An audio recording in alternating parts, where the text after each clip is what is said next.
High everyone good morning from Varanasi. चलो आज তোমরা আমার সাথে চুরাশি ঘাট ঘুরে আসবে, তাও আবার অলকানন্দা ক্রুজে করে। এই ক্রুজের বুকিং আমি 1 মাস আগে থেকে করে রেখেছিলাম। এটার প্রাইস জানো তো ভ্যারি করে, 700 থেকে 1000 মতো থাকে। ক্রুজের রিপোর্টিং টাইম ছিল 8:30টায়, আর আমরা সেই টাইম মতোই রবিদাস ঘাটে পৌঁছে যাই। প্রথম ক্রুজে উঠেই ওরা আমাদেরকে চা বা কফি, সাথে বিস্কিট আর একটা জলের বোতল দিয়ে দিয়েছিল। তারপর ক্রুজ রওনা হলো চুরাশি ঘাটের উদ্দেশ্যে। আর এটা টাইমিং থাকে 1.5 আওয়ার। এটা সারাদিনে দুবার চলে, সকাল 9টায় আর বিকেল 5টা 5:30টায়। তারপর একের পর এক আমরা ঘাট দেখতে থাকি, যেমন হচ্ছে আস্সি ঘাট, মণিকর্ণিকা ঘাট, হরিশ্চন্দ্র ঘাট, দশাশ্বমেধ ঘাট, নমঘাট। তবে সবকটা ঘাটের নাম সত্যি বলতে গেলে আমার মনে নেই।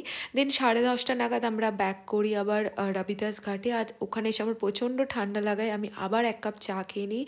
আর বেনারসে এসে আমি যে হারে চা খেয়েছি, আমি সেরকম চা মনে হয় বাড়িতে খাই না। তারপর ওখান থেকে একটা রিক্সা পিক করে নিই, আবার চলে আসি গাধুলিয়া চকে, বিকজ অফ শপিং করতে হবে, কারণ আজ লাস্ট ডে আমাদের বেনারসে। So that's it for today, bye. ভালো লাগলে প্লিজ একটা লাইক করে দিও।